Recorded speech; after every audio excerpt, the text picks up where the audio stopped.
Okay, our home stretch is here. You know, whether you like it or not, let me say this. The moment that song began and we went off air, she began to dance. Yes, I know you two, you are still dancing. Can we not have secrets?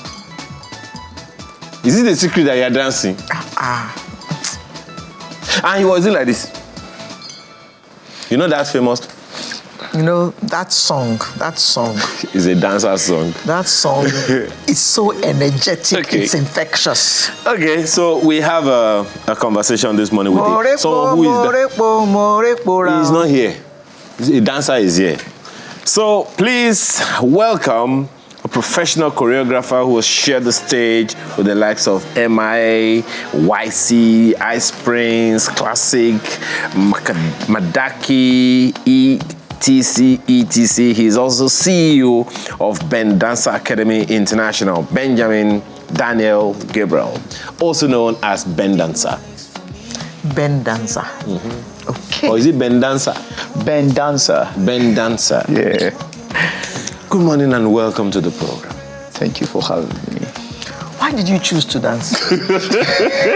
Sorry, Why am I not surprised that she's asking? I can't hold myself. Yeah. Because in our days, actually, let me tell you a secret. Yes, Mom?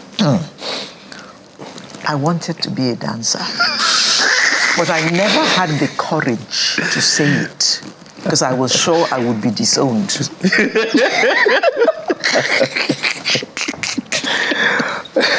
That was in the 60s.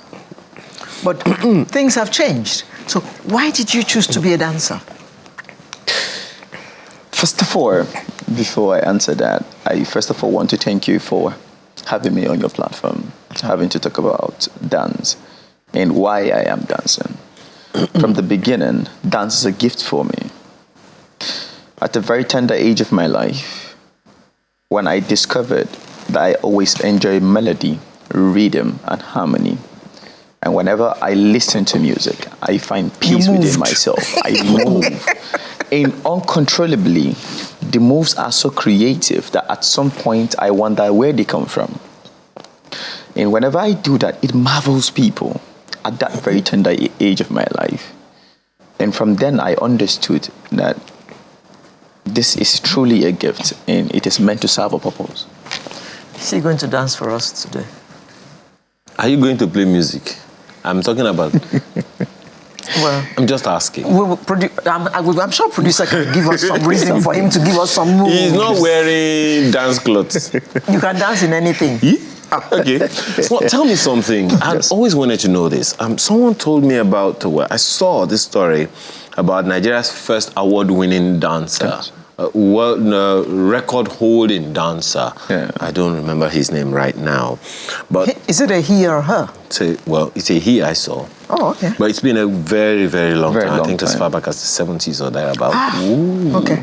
Yeah. But the question that I want to ask is, what do people need to know about dance as an art? Because some people cannot dance to save their lives. Two left feet.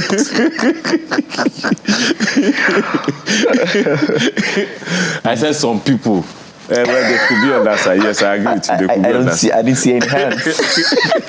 Two left feet, two left they are on legs. that side. Right here, right here. Yes, right here. You know?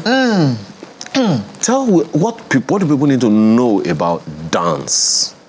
Because there is this Yoruba saying, if you cannot dance, just move. Just move.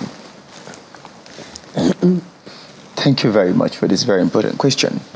What do people know or what they need to know about dance? First of all, you need to define what do I want to achieve with dance. First of all, dancers are custodians of culture. When we look at back in the days, there were certain stories that could not be written because we had language barriers. But because of dance, they were well interpreted through the music, through the rhythm. Now, dancers carried cultures from their attire, from the music, from the drums, from the harmony, every part of it. So if you intend to take dance professionally, then there are certain things we need to know, we need to look into. And then when you are dancing because we have what we call the health benefit of dance, because aside the fun part of it and the cultural importance of it, it also has the health benefit part of it, which serves a very vital role in bodybuilding, in burning our calories, in strengthening the bones. Exercise. It's exercise, so you can't even cut it out. But when we are now talking about the professional aspect of it, which you tend to make money out of it, there are different things, different steps you need to follow. First of all, know the craft. What are the things I need to know? Get knowledge about it. Go to workshops, all right, to be able to be a good and a professional dancer, a successful one at that. Because like Mom said here, before now, dance wasn't the way it is today, It was a struggle, because I went through that struggle too, right? You did? I did. I almost got disowned by my father.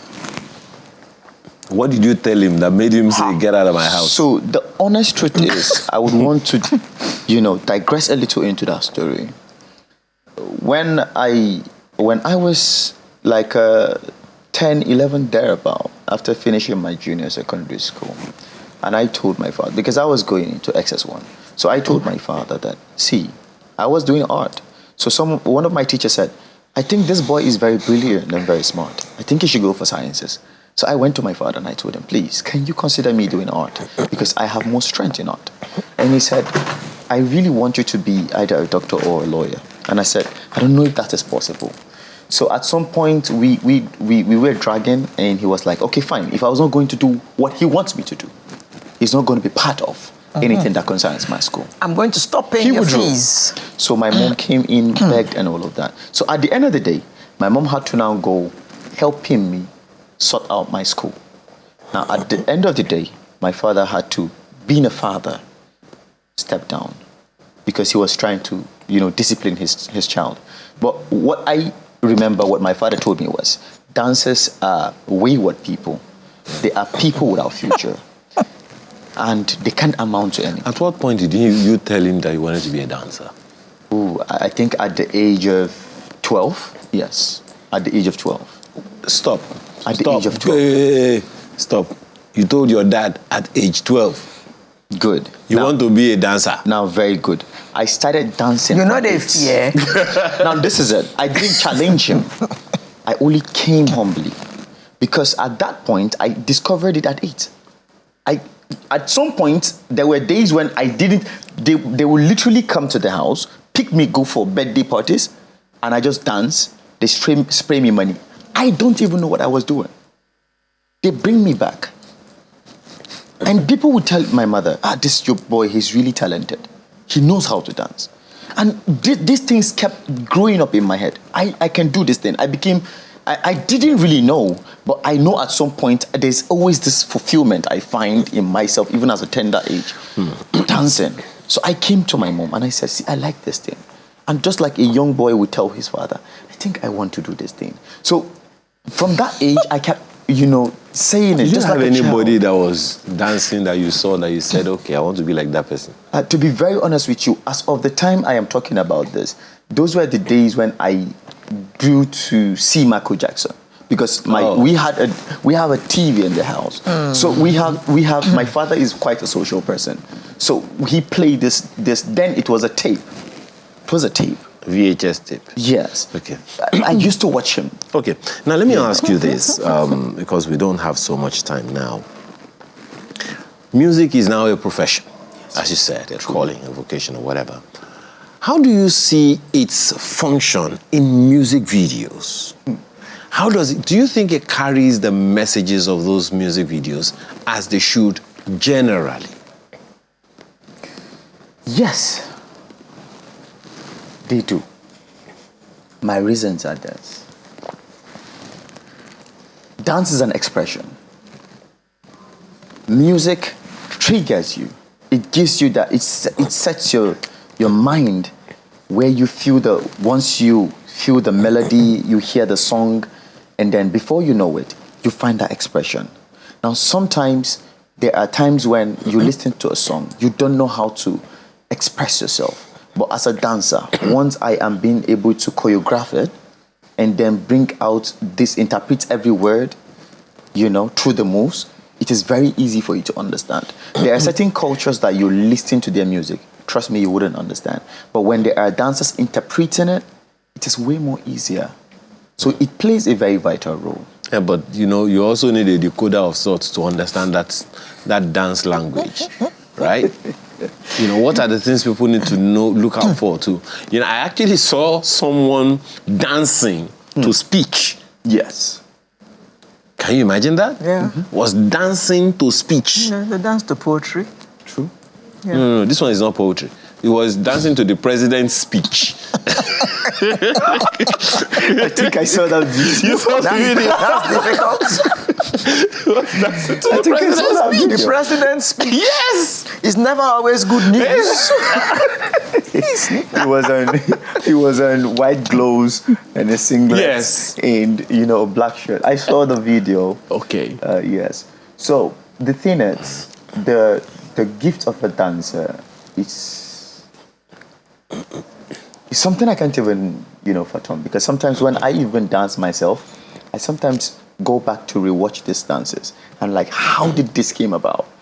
So you have to. So there's what we call scripting in dance, right? If I want to dance to a particular music, the first of all I understand is, what is this music about?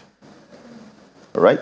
Then I find expression in it. It's either happiness, it is sadness, it is joy, it is pain. Then my facial expression comes with it.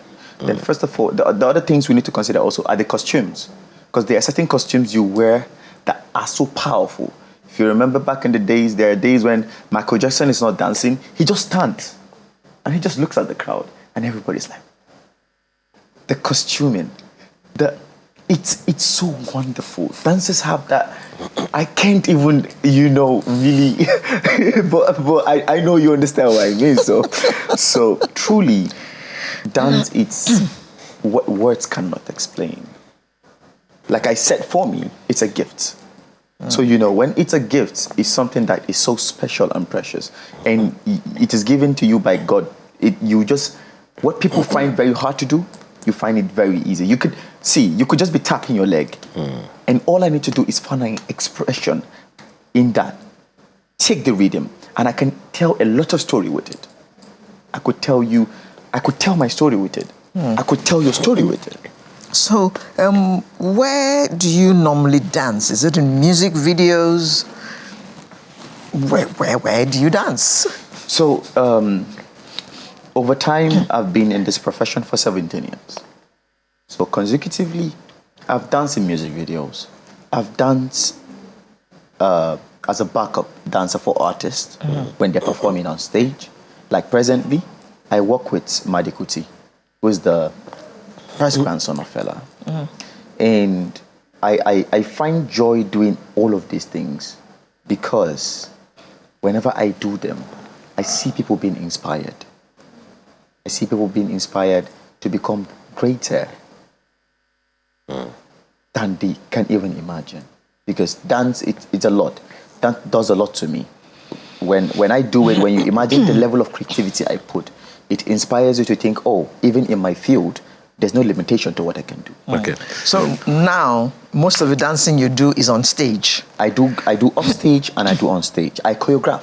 So we have the choreography aspect of dance where you could just choreograph the music, teach other people the dance, and you are behind. Yeah. I can write a script about dance, just like movie directors do, script writers. You write the movie, you just give it to the producer. I could sit down, write whatever it is about the storyline behind the dance, and then present it to. So I do a lot. So how about those markings? This one. Yeah. What story does this tell? Thank you. The inspiration behind this picture, looking at it, it portrays Africa as an African man. Now, whenever I look at the journey of how our forefathers took up the courage in pain, they fought for Africans to be where they are today, that we can confidently walk in the streets of Europe, in the streets of America, and our music can be heard. Whenever I imagine that, that picture comes to my mind. So it talks about where I am coming from as an African person. Because way back in the African culture, when you dress like this, you're either a warrior, you are a prince. You know, it signifies something.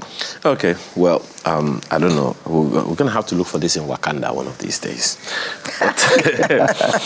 Benjamin Daniel Gabriel, dancer, choreographer, thank you so much for your time this morning. Dancer. Ben Dancer. Ben Dancer NG. That's your Instagram handle, right? That's my Instagram, that's my YouTube, that's my Twitter. That's everything. All right. Thank you so much for coming this morning, and truly appreciate all you do and all the best at all times.